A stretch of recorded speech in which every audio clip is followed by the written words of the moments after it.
Olá!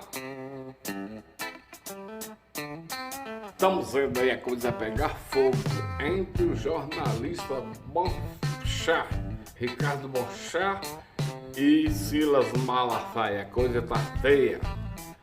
Judicialmente começou a travar guerra, processo pra lá, pra cá. Então eu acho isso tudo uma perca de tempo. Cada um tem direito de fazer suas escolhas. E Silas Bonchá mandou Silas procurar uma rola. Daí gerou toda essa polêmica entre os dois, devido a ter um tucano desse meio político. O tucano é um pássaro grande. Silas gosta de fartura. E então Silas tá com o tucano. É o direito dele.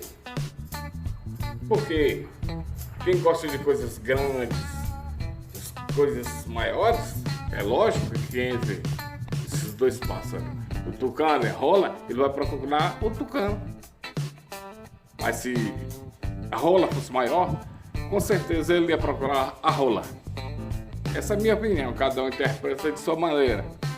Sociedade em Foco, se liga, se comente, tá ok?